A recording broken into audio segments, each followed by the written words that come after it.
தமிழிலேயே மிக அற்புதமான ஒரு காவியமாக விளங்கக்கூடிய வெள்ளி பாரதத்தை இன்று தொடங்கி 10 நாட்களுக்கு காண இருக்கிறோம்.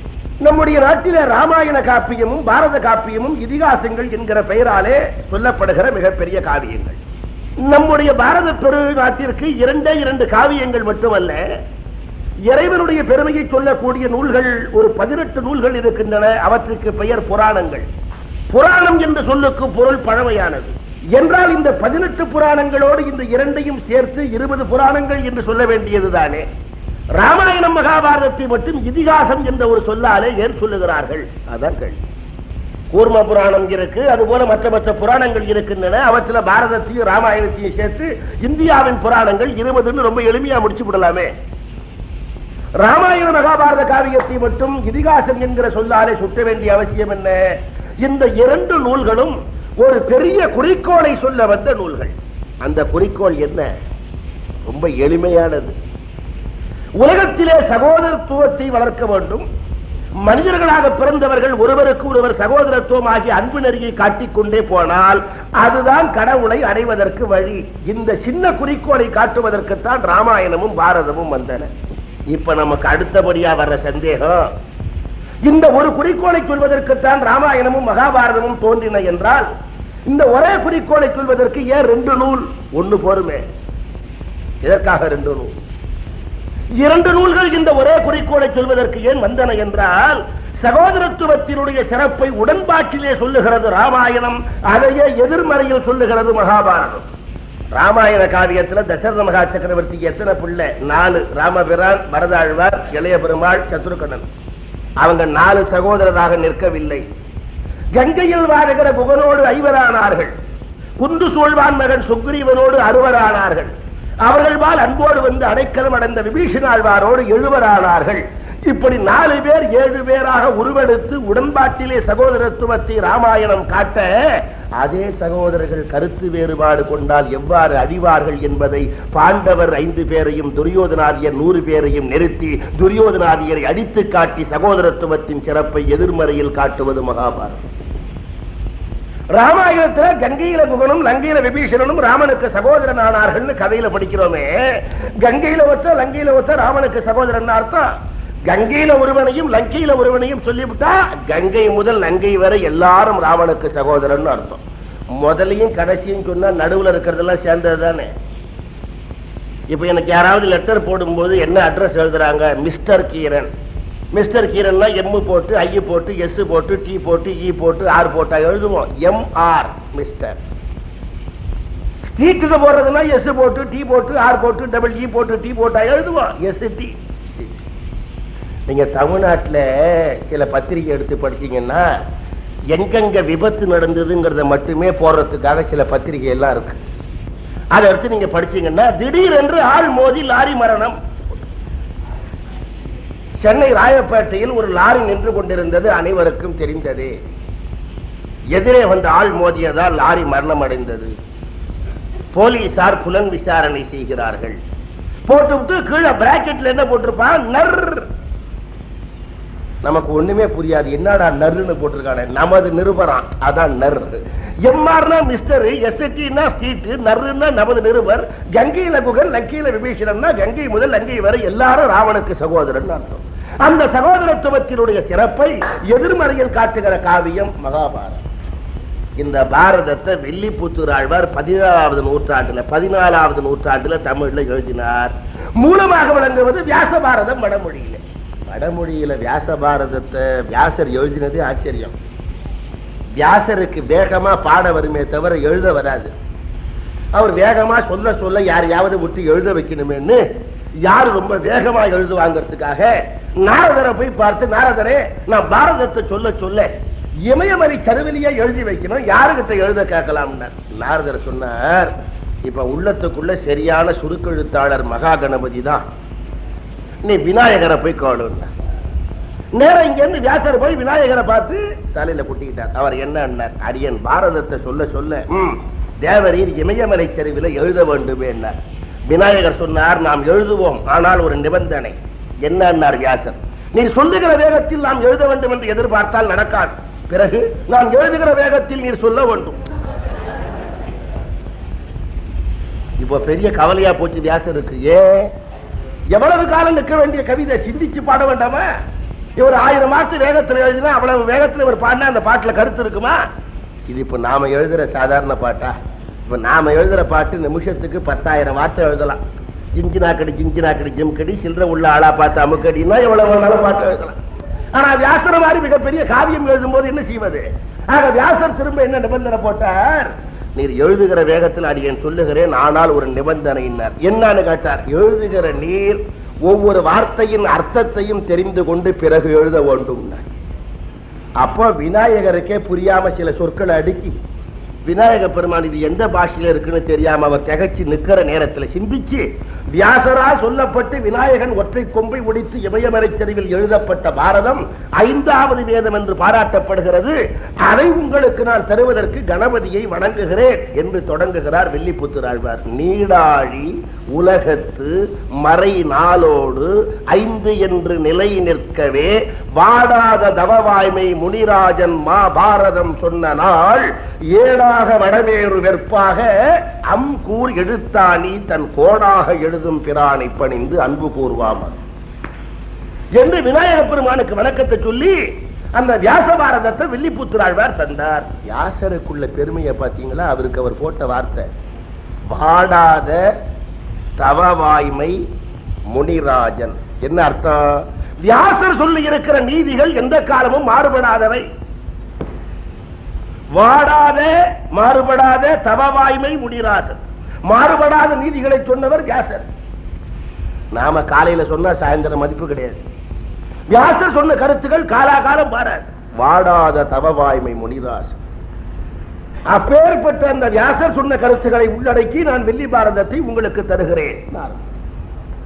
ஆனா வில்லிபுத்தூராழ்வார் பாரதத்தை காவிய வடிவத்தில் எழுதினாரே தவிர நம்ம நாட்டில் 2000 ஆண்டு காலத்துக்கு முன்னாலேயே பாரத கதை உண்டு. அங்கங்க துண்டு துண்டா வழங்கி கொண்டிருந்த கதையை எடுத்து ஒரு காவிய ரூபத்தில் வில்லிபுத்தூராழ்வார் எழுதினார். அவ்வளவுதான். சங்க காலத்திலேயே பாரத குறிப்பு நிறைய உண்டு. இளங்கோவடிகள் சிலப்பதிகாரத்துல கண்ணபிரானுடைய பெருமையை பாடுகிற போது சொல்றார், பஞ்சவர்க்கு தூது நடந்தானை ஏத்தாதனா என்ன நாவே. அவர் கேட்கிறார், பாண்டவருக்கு தூது சென்ற கண்ணபிரான் பெருமையை பேசாத நாக்கு ஒரு நாக்கா? பஞ்சவர்க்கு தூது நடந்தானை ஏத்தாதனா என்ன நாவே. இன்னும் பாருங்க, சிறுபா நாற்றுப்படைன்னு ஒரு நூல் தமிழ்ல. அது ஆற்றுப்படைன்னு சொன்னா உங்களுக்கு தெரியும். வறுமையில வாடுகிற ஒரு புலவனை பார்த்து அப்பதான் ஒரு பெரிய பிரபுவை சந்திச்சு நல்ல பொருள் பெற்றிருக்கிற இன்னொரு புலவன், நானும் ஒன்ன மாதிரிதான் ரொம்ப வறுமையில வாடிக்கிட்டு இருந்தேன், எனக்கு கட்டிக்கு ஆடை இல்லாம தவிச்சேன், இந்த பெரிய வள்ளலை போய் பார்த்தேன், அவன் நிறைய எனக்கு கொடுத்தான், உனக்கும் கொடுப்பான், நீயும் போய் பாருன்னு அவன் இருக்கிற வழியெல்லாம் சொல்றது. இந்த வழியா போடணும், அதுக்கு ஆற்றுப்படைன்னு பேரு. அந்த வழியா நீ போனா அங்க வாழக்கூடிய மக்கள் உன்னை உபசரிப்பார்கள் என்று சொல்லுவது ஆற்றுப்படை. அதுல சிறுபான் ஆற்றுப்படைங்கிற நூல்ல போகிற வழியிலே மக்கள் உங்களுக்கு நல்ல உபச்சாரம் செய்து விருந்து வைப்பார்கள் சொல்றான். அந்த விருந்து எப்படி? சமைப்பதை பற்றி பீமன் ஒரு நூல் எழுதியிருந்தார். அந்த நூலிலே கண்ட பிரகாரம் சமைத்து உணவு போடுவார்கள். சிறுபான் ஆற்றுப்படையில் வருது. பனிவரை மார்பன் பன்னூலடுக்கத்துப்படுவல். சமைக்கிறத பத்தி பீமன் ஒரு நூல் எழுதியிருந்தா அது சங்க காலத்துல நம்ம நாட்டில் இருந்திருக்குங்கிறதுக்கு இதை விட வேற என்ன குறிப்பு வேணும்? சமைக்கிறதுல பீமன் வல்லவன் எல்லாருக்கும் தெரியும். சமைக்கிறதுல 2 பேர் தான் வல்லவர்கள், ஒன்னு பீமன், ஒருத்தன் நலன். எங்கேயாவது பிரமாதமா சாப்பிட்டுட்டு சாப்பாடு எப்படின்னு கேட்டா அதையா சார் கேட்கறீங்க, பீமபாகம் நலபாகம்ங்கிறான் இல்லையா? அப்ப சமைக்கிறதுல பீமனும் நலனும் தான் வல்லவர்கள். அந்த காலத்துல இருந்து ஆண்களை விட்டா சமையலுக்கு ஆளே கிடையாது இல்லையா? அப்ப பீமனும் நலனும் சமைப்பதில் அவ்வளவு வல்லவர்.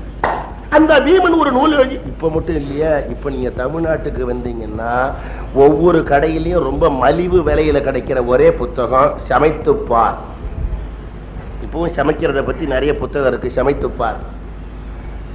நம்ம தமிழ்நாட்டில் ரொம்ப பொண்ணை கல்யாணம் பண்ணி கொடுக்கும் போது சீர்வரிசையில அந்த புஸ்தகத்தையும் வச்சு கொடுத்துடுறாங்க.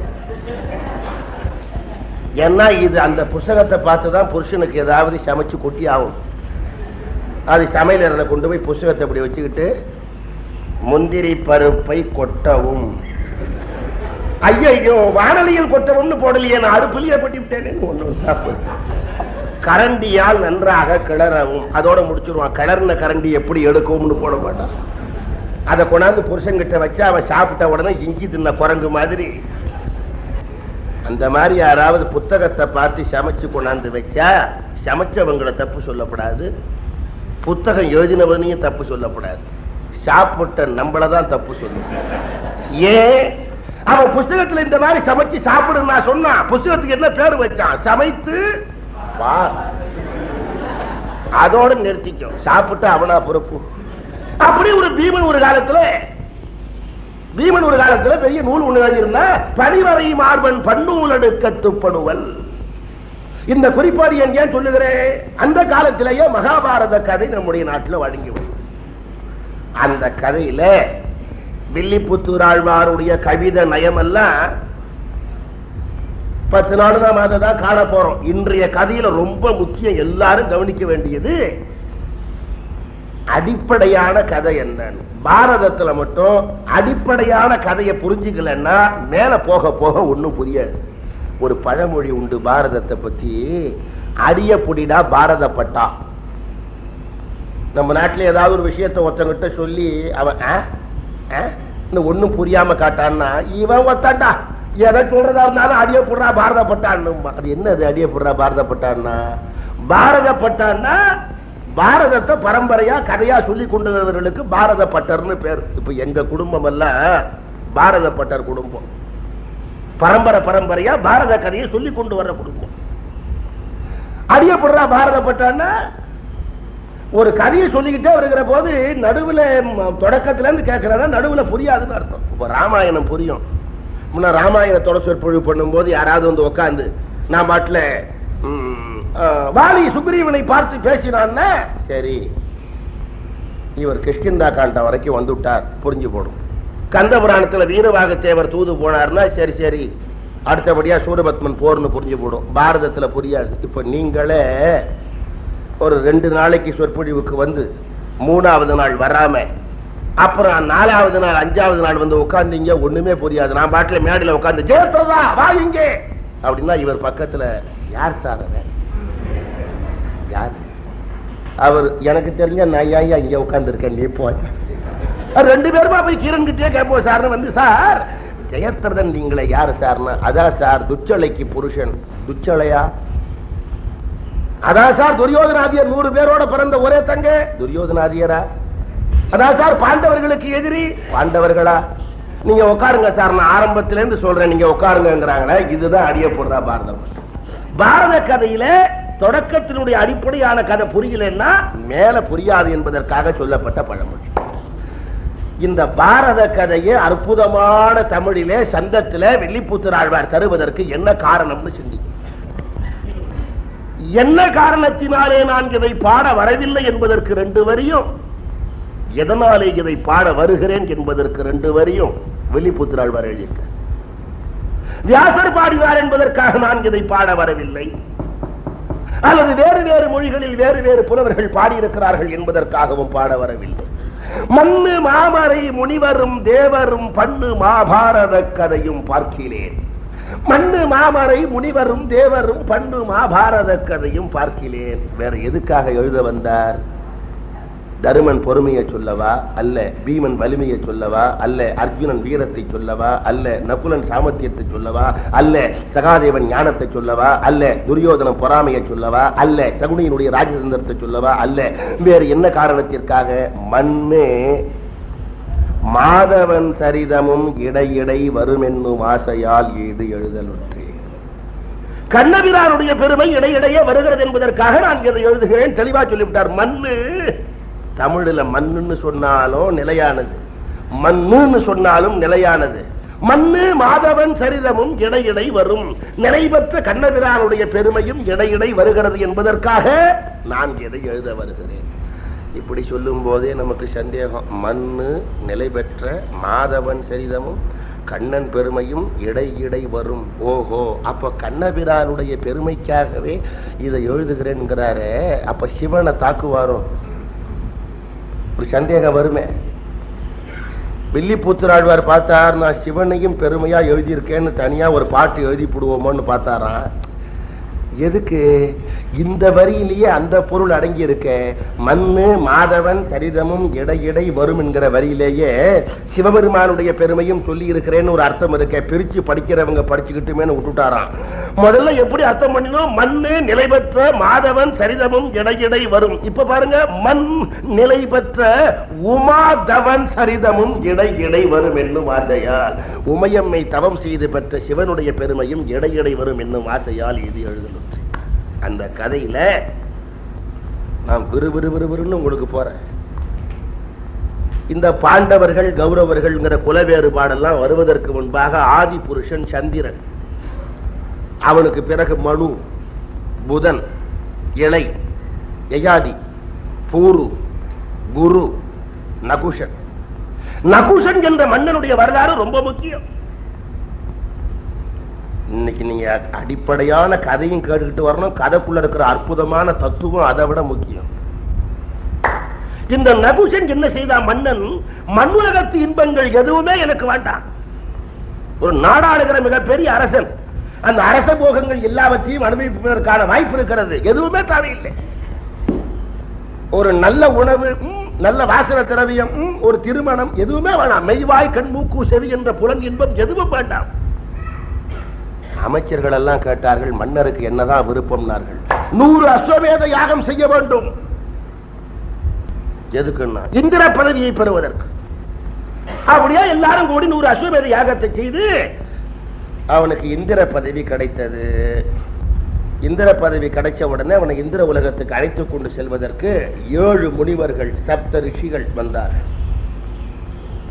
இந்த 7 முனிவர்களும் ஒரு பல்லக்கு கொண்டு வந்து அந்த பல்லக்கில் ஏறி உட்கார்ந்தான் நகுஷன். அவன் கையில ஒரு பெரம்பு, அந்த பெரம்பை கையில எடுத்துக்கொண்டு அப்படி ஏறி பல்லக்கில் உட்கார்ந்தா. முனிவர்கள் சுமந்து கொண்டு போனார்கள். இவனுக்கு ரொம்ப கூச்சமா இருக்கு. ஏன்னா முனிவர்கள் ஒரே சீராதான் நடக்கிறார்கள், அவங்க வேகமா நடக்கிற மாதிரி இவனுக்கு தெரிகிறது. முனிவர்களே முனிவர்களே மெதுவா மெதுவா மெதுவா மெதுவா மெதுவா. முனிவர்கள் சொன்னார்கள், எப்பா நாங்க ஒரே சீராதான் போறோம், எங்க மேல உள்ள அன்புனால நாங்க வேகமா போகிற மாதிரி உனக்கு தெரிகிறது, நாங்க மெதுவாதான் சீராதான் நடந்து போகிறோம், கவலைப்படாத. இல்ல இல்ல இல்ல முனிவர்களே, நீங்களெல்லாம் என்ன சுமக்கிற மாதிரி ஒரு நிலை வருமா இருந்தா நான் அஸ்வமேத யாகமே செய்திருக்க மாட்டேனே. எனக்கு மிகவும் நாணமாகவும் கூச்சமாகவும் இருக்கிறது. நீ அஸ்வமேத யாகம் பண்ணினதுனால உன்னை சுமக்கக்கூடிய பாக்கியம் எங்களுக்கு கிடைத்திருக்கிறது, நீ அமைதியா வான்னு முனிவர்கள் சுமந்து கொண்டு சென்றார்கள். பல்லக்கு இந்திர உலக வாசலுக்கு போச்சு. அதுவரைக்கும் மெய்வாய்க்கண் மூக்கு செவி என்ற புலன் இன்பங்களை வெறுத்த நகுஷன், மண்ணுலகத்தில் வேறு எந்த இன்பங்களும் வேண்டாம் என்று வெறுத்த நகுஷன் இந்திர உலக வாசல்ல போய் நிமிர்ந்து பார்த்தா இந்திராணி தன் கூந்தலை கோதிக்கொண்டு நின்றாள். அவள் மீது ஆசைப்பட்டான். கதை ரொம்ப முக்கியம். அவள் மீது ஆசைப்பட்டான். இப்போ அவனுக்கு பல்லக்கு மெதுவா போற மாதிரி தெரிகிறது. இவ்வளவு நேரம் முனிவர்களை பார்த்து ரொம்ப வேகமா போற மாதிரி நினைச்சு மெதுவா மெதுவான்னா, இப்ப முனிவர்கள் வேணும்னே பல்லக்க மெதுவா கொண்டு போற மாதிரி தெரிகிறது. அவன் பார்த்தான், ஏன் மெதுவா போகிறது? இந்த 7 முனிவர்கள்ல அகஸ்தியர் ஒருத்தர், அவர் கொஞ்சம் குள்ளம், மற்ற எல்லாம் ஒரே உயரம். இவருடைய தோல் இந்த பல்லக்கு காம்புல பொருந்தலை. அவர் சும்மா ஒப்புக்கு கையை வச்சுக்கிட்டு அவரால்தான் பல்லக்கு மெதுவா போகிறதுன்னு கையில இருக்கிற பரம்பை எடுத்து சர்ப்ப சர்ப்ப சர்ப்ப சர்ப்பன்னா ஓடு ஓடுன்னு அர்த்தம். சர்ப்ப சர்ப்பன் அவர் பார்த்தார், நீ சர்ப்ப சர்ப்ப என்று என்னை தீண்டியதால் நீ தீண்டுகிற சர்ப்பமாக போக வேண்டும் என்றார். இந்திர உலக வாசலுக்கு போன நகுஷன் சர்ப்பமாகி கீழே விழுந்தார். இதை நான் சொல்லும் போதே சில இளைஞர்கள் எல்லாம் இது என்ன சார் கதை, என்னமோ பாரத கதை, எடுத்த உடனே விடுறீங்களே சார் கதை, என்னமோ பல்லக்கில போனானா சர்ப்ப சர்ப்பன்னானா சர்ப்பமா, என்ன கதை? முனிவர்கள் அப்பவும் இப்பவும் ஒரே சீராதான் போனார்கள். முதல்ல அவர்கள் வேகமா போவது மாதிரி இவனுக்கு தெரிஞ்சது, அவர்கள் மேல இவன் அன்பு வச்சதுனால. பிறகு அதே சீராக போகிறவர்கள் மெதுவா போகிற மாதிரி தெரிகிறது, இவன் இந்திராணி மேல அன்பு வச்சதுனால. என்றால் உலகத்தில் இன்ப துன்பம் என்பது எதுவும் தனியாக இல்லை. ஒன்றை நாம் விரும்புகிற வரைக்கும் அது நமக்கு இன்பம், அதையே நாம் வெறுத்தால் அது நமக்கு துன்பம். இன்ப துன்பம் என்று எதுவும் இல்லை. சில பேர் கல்யாணமான கையோட சம்சாரத்தை பார்க்க ஊருக்கு போறவே பஸ் 80 மைல் வேகத்துல போனாலும் இவனுக்கு இருப்பு கொள்ளாது. டிரைவரே 80 மைல் வேகத்துல பறப்பான், இவன் உட்கார்ந்து இருக்கிறவன் தள்ளு தள்ளுயா வண்டிய தள்ளு. இந்த வயோதிகத்தெல்லாம் டிரைவரா போட்டு தள்ளு. இவனுக்கு ஒன்னும் வேற வேலை வெட்டி ஒன்னும் கிடையாது, மெதுவா எப்ப வேணாலும் போய் சேரலாம்னு சொன்னா வண்டி சாதாரணமா 20 மைல்ல போற போது அள்ளுயா அள்ளு கொண்டு எங்கேயாவது மோதும். வண்டி எப்பவும் ஒரே மாதிரியா தான் போகும். உலகத்தில் இன்ப துன்பம் என்பது தனியாக இல்லை. இந்த தத்துவத்திலே இருந்து தொடங்கி நகுஷன் வரலாற்றில் மிகப்பெரிய கருத்தை மறந்துவிடக் கூடாது. அடுத்த கதையை சொல்லிவிட்டு மறுபடியும் இப்போதுக்கு வரப்போறேன். உலகத்தில் எனக்கு எதிலும் ஆசையே இல்லை என்று சொல்லாதே. எனக்கு எந்த பொருள் மேலேயும் ஆசை கிடையாதுன்னு சொல்லவே சொல்லாதே. ஆசையிலேயும் மூழ்கி விடாதே, ஆசையே இல்லை என்றும் சொல்லாதே. இந்த இரண்டினுடைய கால்களிலே தான் பாரதமே நிற்கிறது. இப்ப ஒரு கதை பார்த்தோம். ஆசையே இல்லைன்னு சொன்ன அந்த நகுஷன் இந்திர உலக வாசலுக்கு போன உடனே இந்திராணியை விரும்பின. தாயுமானவர் இதை ஒட்டிதானே பாடினார். உனக்கு ஆசைக்கு அளவே கிடையாது, அது திடீர்னு வரும். இப்ப யாராவது நான் மலையா வந்திருக்கேன், இங்க இருக்கிற அன்பர்கள் எல்லாம் ஒன்னா சேர்ந்து எனக்கு இங்க ஏதாவது ஒரு 100 அடிக்கு 100 அடி ஒரு பிளாட் ஒண்ணு வாங்கி கொடுக்கறாங்கன்னு வைங்க. ஒரு உதாரணம் தானே.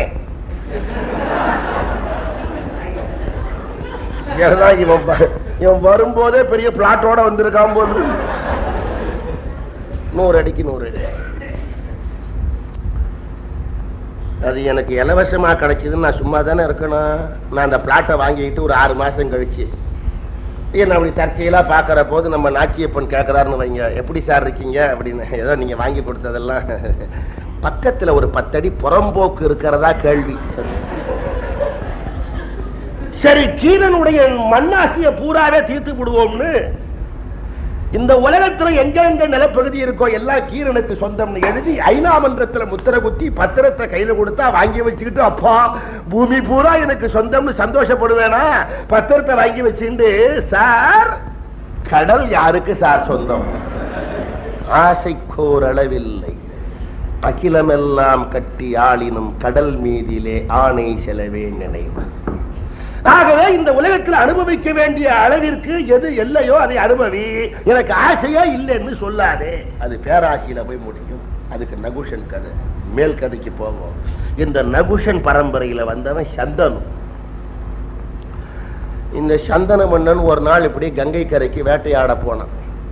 கங்கையே ஒரு அழகான பெண்ணாக உருவெடுத்து வந்து நின்றான். இவன் அவளை பார்த்து ஹீஹி என்னை திருமணம் செய்து கொள்வாயான்னா. கங்கை சொன்னா, மன்னரே உம்மை திருமணம் செய்து கொள்வதில் ஒன்றும் தடை இல்லை, ஆனா ஒரு நிபந்தனை. என்ன நிபந்தனை? உங்களை திருமணம் செய்து கொண்ட கணத்தில இருந்து இல்லற வாழ்க்கை நடத்துகிற காலம் பூராவும் நான் எந்த காரியத்தை செய்தாலும் ஏன் செய்தேன் என்று காரணம் கேட்கக்கூடாது. தெளிவா சொல்லிவிட்டா, நான் செய்யற காரியம் நினைச்சாலே நெஞ்சு நடுங்கிற மாதிரியான காரியமா செய்வேன். இருந்து மெய் நடுங்கிட யாது யாது நான் புரிந்தது பொருத்திய புணர்வல் உன் புயம். என்னைக்கு நான் செய்த காரியத்துக்கு காரணம் கேட்டியோ அன்னைக்கே உன்னை விட்டு பிரிஞ்சிடும்.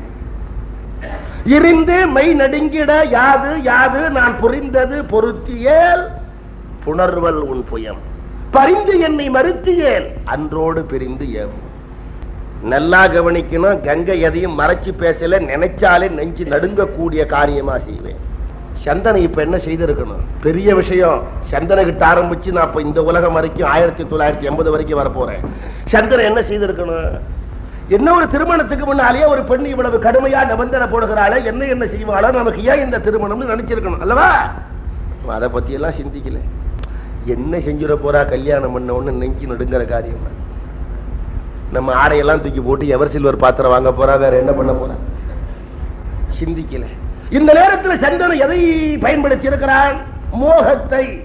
எதை பயன்படுத்தி இருக்க வேண்டும்? அறிவை. அறிவை பயன்படுத்த வேண்டிய இடத்திலே மோகத்தை பயன்படுத்தினான். அதனுடைய பின்வளைவுதான் இன்னொரு தலைமுறை தன்னை தியாகம் செய்து கொண்டார். அறிவை பயன்படுத்த வேண்டிய நேரத்தில் மோகத்தை பயன்படுத்தி தானே மனித வாழ்க்கை அன்னையிலிருந்து இன்னைய வரைக்கும் இருக்கு. பாரதியார் பாடுறார் பாருங்க, அம்பாள் கிட்ட போய் நின்று ஏய் பராசக்தி, நீ ஒரு பெரிய துரோகி. எல்லாரையும் நீ தான் படைச்சிருக்க. ஆனால் உன்னால படைக்கப்பட்ட உயிர்கள் மிருகங்கள் வரைக்கும் நீ வெறும் மோகம் உணர்ச்சியை மட்டும்தான் கொடுத்த, அறிவை கொடுக்கல. அதுக்கு நீ அறிவை கொடுக்கல. அதனால அதாவது உணர்ச்சி வசப்பட்ட நேரத்தில் எப்படி எப்படி வாழணுமோ அப்படி எப்படி வாழ்ந்துட்டு போது. ஒரு கட்டுப்பாடு இல்லை, எதுவும் தேவையில்லை. நீ மனிதனுக்கு மிருகத்தை மாதிரி உணர்ச்சியும் கொடுத்து உணர்ச்சியினால ஒரு தவறு செய்த போது ஏன் செய்தேன்னு தட்டி கேட்கிற அறிவையும் கொடுத்துட்டேன். அதனால நான் உணர்ச்சியினால ஒரு தப்பு செய்யறேன், ஏன் செய்தேன்னு அறிவு கேட்குது. பதில் சொல்ல முடியாம தற்காலிகமா ஏதோ ஒரு பதிலை சொல்றேன். மறுபடியும் திரும்பி உணர்ச்சி அதே தப்பை செய்யுது, மறுபடியும் அறிவு அதே கேள்வியை கேட்குது. இப்படி நான் இந்த அறிவுக்கு உணர்ச்சிக்கும் உள்ள போராட்டத்தில் என் வாழ்க்கையை முடிஞ்சு போயிடு. நான் என்ன செய்வேன்? பாரதியார் கேட்கிறார். மிருகத்துக்கெல்லாம் நீ வெறும் உணர்ச்சியை மட்டும் கொடுத்த, அறிவை கொடுக்கல. அதுக்கு ஒன்றும் கட்டுப்பாடு தேவையில்லை. எனக்கு நீ உணர்ச்சியை கொடுத்த மிருகம் மாதிரி. அதால ஒரு காரியம் செய்யறேன், ஏன் செய்தேன்னு தட்டி கேட்குது அறிவு. பதில் சொல்ல முடியல. அறிவுக்கு உணர்ச்சிக்கும் போராட்டம் வந்து வந்து வந்து அந்த போராட்டம் முடியறதுக்குள்ள வாழ்க்கை முடிஞ்சு போடுது. நான் ராத்திரி ஒரு தவறு செய்யறேன், காலையில் எழுந்து அறிவு கேட்குது ஏன் செஞ்சேன்னு. உணர்ச்சி அதற்கு பதில் சொல்ல முடியாம நேத்தோட சரி நேத்தோட சரி நேத்தோட சரிங்குது. அன்னைக்கு சாயந்தரம் வர்ற வரைக்கும், சாயந்தரம் வந்த உடனே இன்னைக்கு மட்டும் இன்னைக்கு மட்டும் இன்னைக்கு மட்டும். மறுபடியும் அடுத்த நாள் காலையில ஏன் செய்தேன்னு அறிவு கேட்குது. மறுபடியும் உணர்ச்சி நேத்தோட சரி நேத்தோட சரி நேத்தோட சரிங்குது. மறுபடியும் சாயந்தரம் ஆன உடனே இன்னைக்கு மட்டும் இன்னைக்கு மட்டும் இன்னைக்கு மட்டும். இந்த மாதிரி ஒரு அறிவுக்கு உணர்ச்சிக்கு இடையில போராட்டம் ஏற்படுறதுனால நான் என்னுடைய உணர்ச்சி வசப்பட்டு வாழ்க்கையை முடிச்சு போடுறேன். நீ எனக்கு கொடுத்த முழு அறிவையும் உலகத்துக்கு பயன்படுத்த